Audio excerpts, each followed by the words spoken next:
Hello everyone! Welcome back sa aking channel. So for today's video, nandito na ulit tayo sa panibagong part ng ating Tanong Mo, Sagot Ko, part number 2. At sa tingin ko, yung mga susunod na questions ay medyo magiging seryoso na guys. Kaya, next question, which is the fourth question. If you are not discovered the YouTube community or the vlogging, ano sana kayo ngayon? If you are not discovered the vlogging or pag-YouTube, sino sana kayo ngayon? Or ano sana kayo ngayon? Siguro ako, kung hindi ako nakapag-vlog, tambay lang ako sa bahay.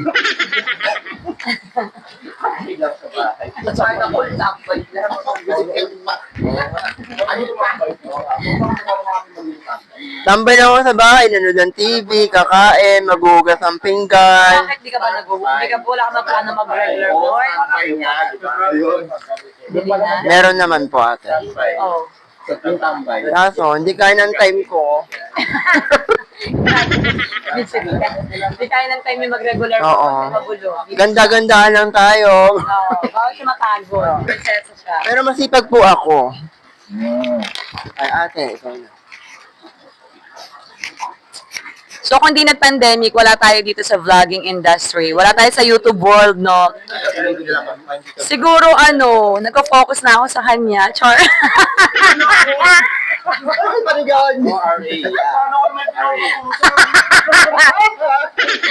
Pa-focus na ako siguro sa pagmamahal ko sa kanya, ganun. Pero dahil na-busy ako sa pag-YouTube, wala. Ito, YouTube pa rin. Hindi, siguro nasa events pa rin ako. Yun naman yung work ko before. Event industry, nag-feeling model, firings, ushering, ano pa ba? Yun, yung mga corporate events, ganun. Pa-eme-eme sa mga MOA, sa Philippine Arena, hindi pa sa Philippine Arena, sa SMX World Trade, yun, sa arena yan, doon kami mga nag-events before. Sa mga hotel, mga ushering, ganyan, corporate events. So, yun. Hi, aking ka! Ano yung tanong? Oo. Ano sana kayo? Hindi pa siya, ay, nag-artist Ako, siguro kung hindi pa dumating yung pandemic, tuloy-tuloy ko siguro yung negosyo ko. Natuloy-tuloy ko siguro yung negosyo ko. Then, after nung nag-close yung negosyo ko, doon ako nag-start na i-continue yung pagla-live stream. At doon ko nagamit yung talent ko sa pagkanta. Ano yung tanong ulit? Ang tanong ay, kung hindi mo na-discover yung pag-YouTube, ano sana kayo? Ano sana ito kuya? Siguro, continuous pa rin ako sa paglalaro ng basketball. Yun talaga yung pinagkakabalaan ko. Bukod sa aking trabaho. Nag-dribble ka na ba? Nag-dribble na nga yung ulo ko sa sahig 2 beses na. At humampas na ako sa signage ng basketball court sa amin. Oo. Final no? Alam ni RA yun. Ayun. Nakita niyo yun. Bago ko yung ulo ko, parang dribble. Parang bola. Ayun. Ngayon kasi, hindi ako gano'n nakakalaro ng basketball kasi nag-e-enjoy ako. Nag-e-enjoy ako sa ginagawa ko ngayon. Na yun na ito, pag-live stream. Kaya thank you ako kasi syempre, hindi yung pagba-basketball naman kasi nandiyan lang yan eh. Pero ito yung bagong magiging career natin. Oo, pag na-monetize yun, no? Hindi, yun. Siguro kung yan, basketball tayo, gano'n. Nakikisagot rin yung mga nasa live na. Brother Dyrus naman. Ako siguro kung di ko na-discover yung live streaming, same pa rin, nag-work pa din ako. Sa corporate pa rin. And hindi ko alam. Actually, biglaan lang din naman yung pagpunta ko sa YT. Yun nga, sabi ko nga, pagbukas ko ng YouTube ko, sa yung nakita ko. Ganun. So, ayun, siguro tuloy pa rin yung work ko sa corporate, sa manager ng company na pinagtatrabahan ko ngayon. Okay. Diba? Kasi, quick highlight lang guys. Nang ano kasi medyo nagbago rin yung kahit ako nagbago yung ano ko medyo career. Kasi dahil sa pandemic. Yun na yun, conclusion. Dahil sa pandemic talaga. Yun. Okay, next question. It's kind of personal to. Mas gusto mo bang maging misunderstood kaysa magpanggap?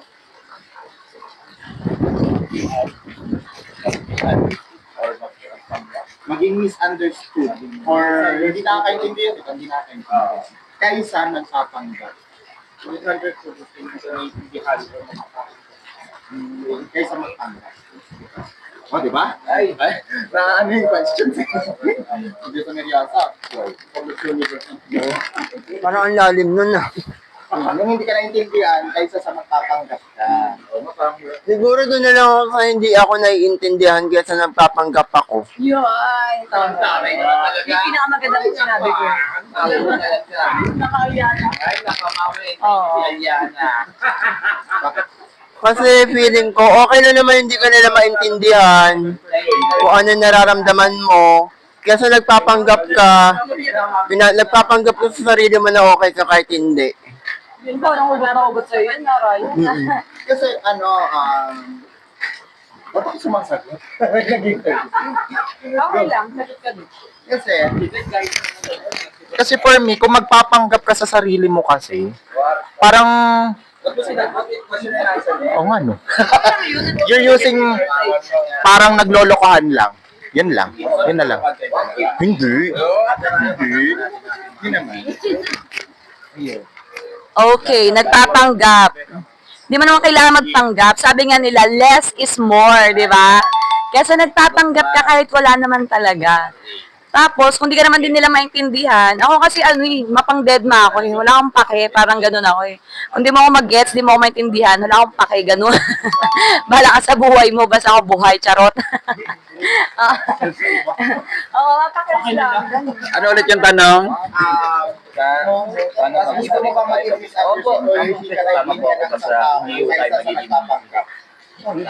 Ako equal lang. May times din kasi minsan na kung hindi ka naintindihan ng ibang tao, so let them ipakita sa kanila para mas the more na maintindihan kanila sa part mo. Pero kailangan mo rin minsan magpanggap, it's because na para hindi mo rin masaktan yung mga viewers mo at hindi mo rin masaktan yung mga taong malapit sa iyo. That's all. And I thank you. Bang. Anhin mo yung tratong maganda sa'yo ng tao kung nagpapanggap ka lang. At the end of the day, walang sekretong di nabubunyag. Tsaka hindi mo matatago yan. Mararamdaman ng mga taong nakikisama sa'yo na maayos. Lalo na kung totoo yung mga nasa paligid mo, ganyan. Kaya it's better to show your real self better than to hide. That's just for me. Thank you. Since nagla-live tayo, kung bukas mawawala ang lahat ng nanonood sa'yo, sino ka ngayon? Wow, badal mo tanong. Siguro kung mawawala yung lahat na nanonood sa akin, ako pa rin to. Ako pa rin to sa sarili ko. Na nangarap. Nangarap na ano? Nangarap ng gising.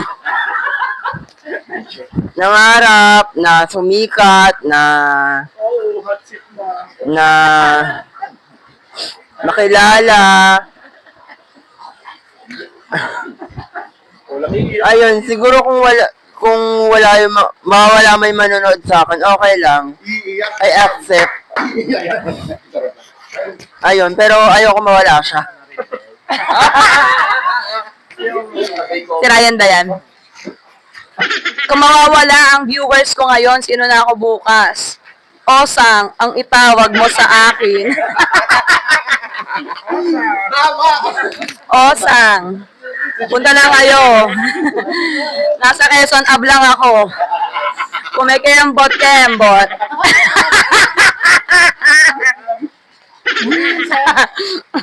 Nagtatago na ako sa bulsa ni Mayor. Ayun, pag hindi nyo na ako makita, pag wala na, mawala man kayo, Andun ako sa bulsa ni Mayor.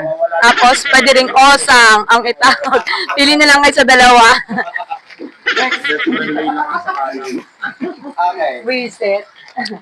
Ay, kung mawawalan man ako ng viewers, wala namang kaso sa akin yun kasi bilang live streamer, hindi naman natin may iwasan yun. But for me, kung hindi man tayo naging totoo sa sarili natin, siguro, without them, wala rin tayo sa pag-YouTube. So, kung may mga bagay man tayong dapat itanggapin, yun yung meron man o wala. We accept.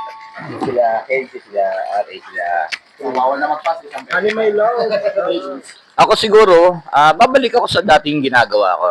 Pagbebenta ng ilang gramo.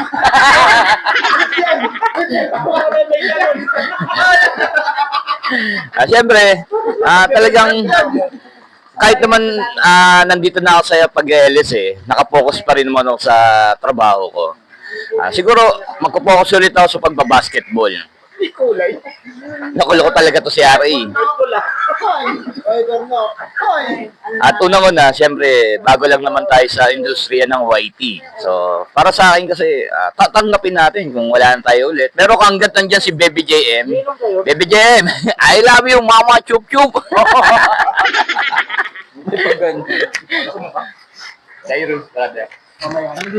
Ako mawawala yung mga viewers. Sanay na ako. Sanay na. Nag-umpisa pa lang naman ako. Hindi. It will be painful at first kasi hindi mo alam kung ano yung mali mong ginawa, di ba? Kasi mawawala sila. Or, alam mo yung mali mong ginawa pero you're not admitting it with yourself. Kaya nawala yung mga viewers mo. Pero at the end of the day, it's their choice. Di ba? Hindi naman natin hawak yung decision ng mga viewers natin. As long as you are showing the authentic you, I guess mag-i-stay naman yung mga tao sa'yo. Pero yun nga, kung mawawala man sila, I think tuloy pa rin naman ang buhay. Di ba? Tuloy pa rin ang buhay. Kung may isang tanong na ayaw mong sagutin, ano yun? At bakit? Siguro mahal mo pa ba ako o hindi na? Ayun yun. Kuya Boy, feel ko parang nagmamaoy na to Hindi na. Yung mga sagutan, hindi na Oo nga Yung mga pangsagutan, pang-iyakan. Pero, ayun, kailangan tanggapin.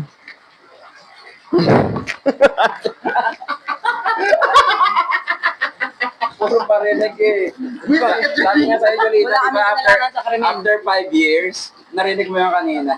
Pwede na naman yun, di ba? Oo, 5 years pa. Nakanta ka ng 5 years. Hindi, mahirap kasi yung sasabihan ka ng mahal, tapos di ka pala mahal. Kasi mahirap kasi yung sasabihin ka ng hindi bro. sasabihin na, Time out ka namin, kuya. Time out namin. sasabihin kasi na mahal ka, tapos di ka naman pala mahal. Di ba masakit yun, ate? Tanggap mo naman kung paano siya subuka, di ba? Okay, so sa akin, tanong na ayaw kong sagutin kung sino yung jowa ko. What you don't know won't hurt you. Ganon.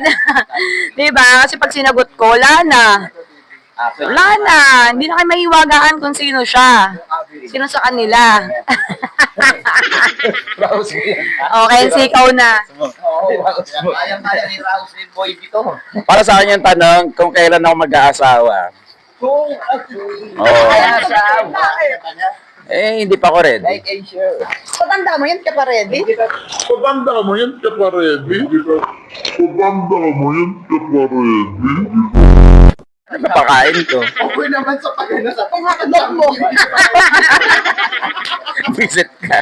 Ano ba? Hakdog mo. Oo, hakdog na lang. Ayaw mo na 4 inches. 4 inches. Yung 4 inches, kagabi sa live. 4 inches na. In general,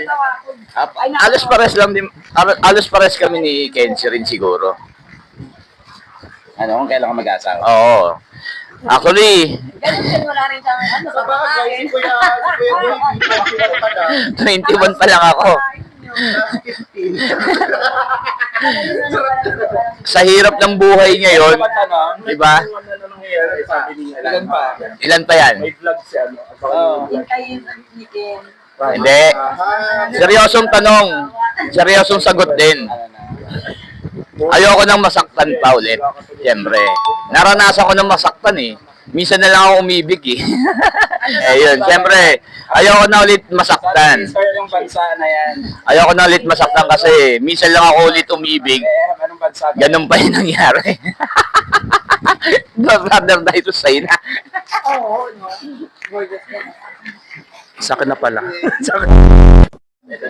Siguro sa akin, kung ano yung gusto ko pang maabot or marating. Ganun. Kasi life is very unpredictable. Yes. So siguro kasi ang dami kong dreams, ang dami ko pang plans for ang dami kong plans for the future. So siguro pag tinanong ako ng ganun, wala akong specific na may sasagot because I have a lot on my plate. So maybe sometime when I'm more matured when it comes to age, siguro ko masasagot yung tanong na yan. May ginawa ka na bang alam mong risky or sa tingin mong delikado pero tinuloy mo pa rin?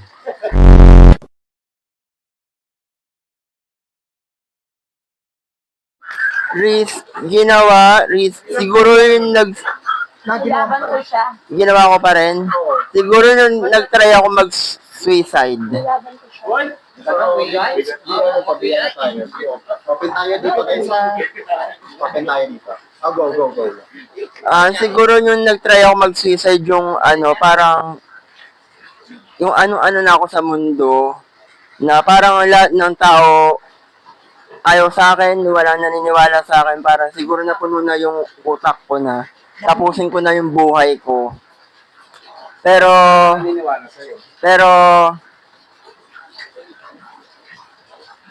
dahil nandyan si God, hindi ko tinuloy. Medyo malalim. Medyo may iyak na yung konti.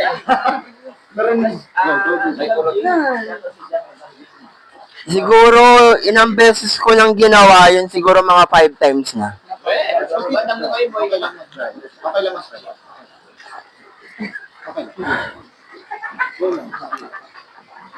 times na. May dahil sa puka pala. It's okay. Risky na nagawa mo pero tinuloy mo pa rin. Yung pinaglaban ko siya sa pag-ibig.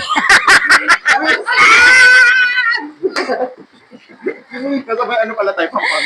Nilaban ko kahit alam kong lalaki rin yung gusto niya. Aray ko, ako na naman. Ako yung pinagbubuntungan nito ng ano nyo. Masarap kasi. Bisit ka artista. Gunggong! O, ano na yan? Ano yung risky na situation na nilaban mo pa rin?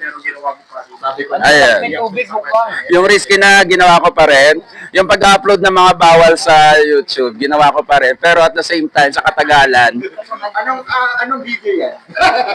yung galing sa TikTok, Akala ko ano. napaka-risky kasi nun eh. Kaya doon sa part na yon, para hindi lang malagay sa alanganin yung channel ko, dinilit ko siya. Very risky. Akala ko nag-send ng 4 inches. Oo, nag-send ng 4 inches sa sitaw. Sitaw ba yun? 4 inches? 8 inches ako eh. Oh, lady finger, nakita namin. 4 inches.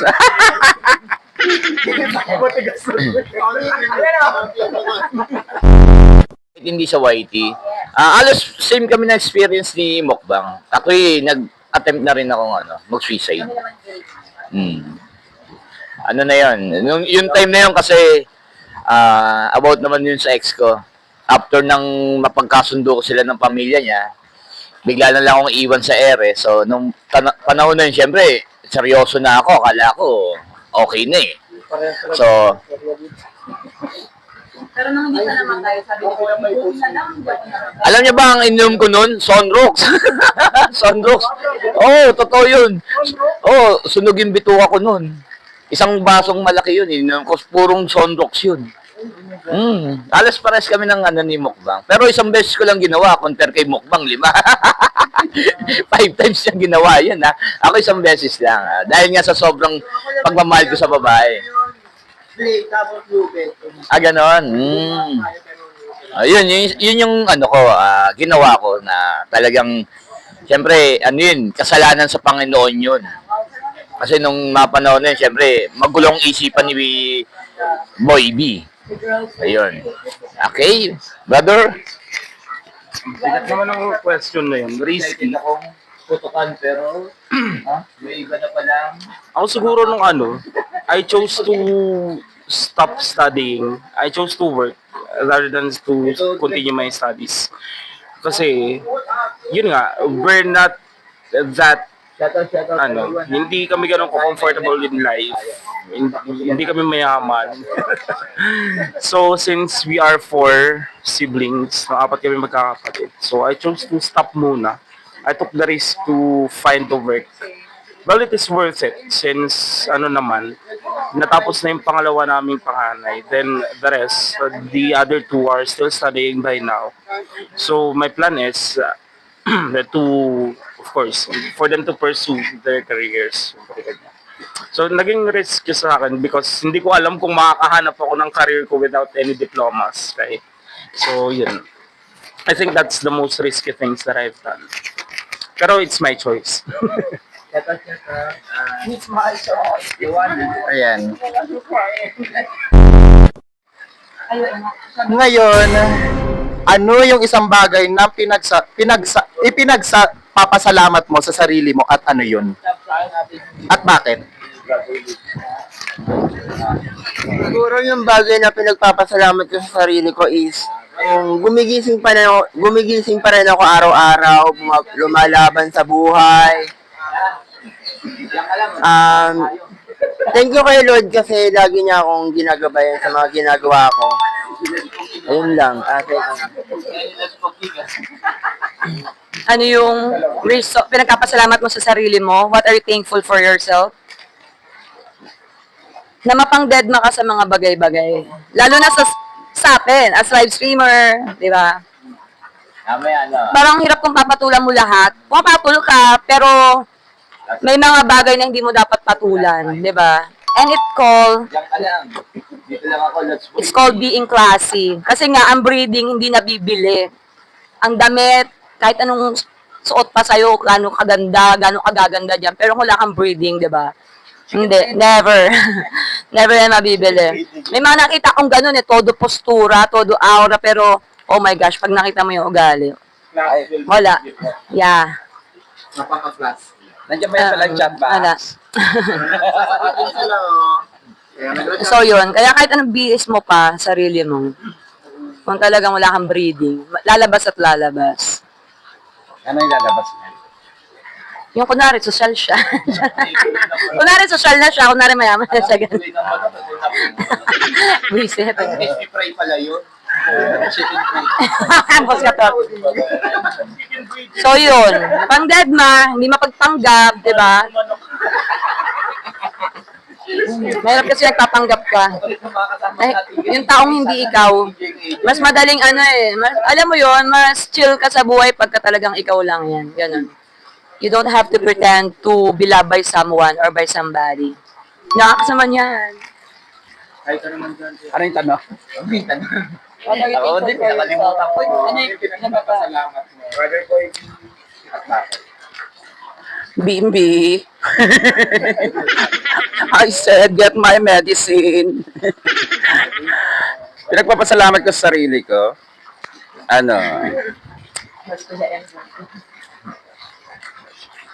Papasalamat na lang ako kahit simple lang ang buhay, healthy pa rin. Wala masyadong, kung may problema man, mabilis na solusyon yan.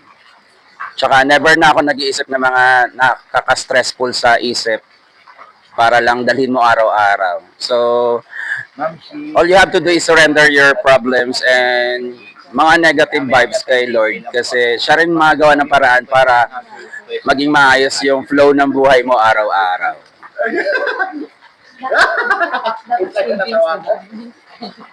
Oo, may savings ako, may mga cards ako. Kaso nakalock po, hindi nyo mai-scam. Joke lang.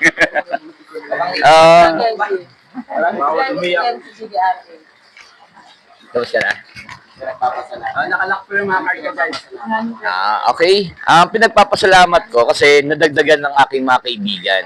Although marami na tayong kaibigan, nadagdagan ng ating mga kaibigan. Kayo na nakakasama natin ngayon. At nagpapasalamat ako sa Panginoon. Hanggang ngayon, boy pa rin ako. Siyempre, di ba? Awa ng Diyos, di ba? Buhay pa rin Sa naman. Tumatagay. Sa dami ng pinagdaan ng pagsubok ni Boy B. Kaya si Boy B, subok na subok. Patay mo muna yung ano ba yun? Yung pagsubok. Ayun. Yung handog. Yun. Yung handog kasi team song ko sa sarili ko yun, guys. Magulgulo ako sa live. Hindi, naiyak talaga ako kasi sa dami kong pinagdaanan sa buhay. Oh. Pinanta niya yan, Dog.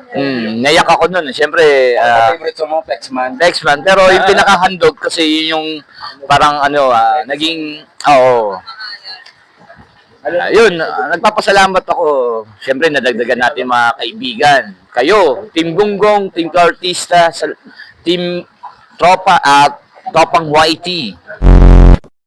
Ako siguro recent na pinagpapasalamat ko talaga is kayo. Wow.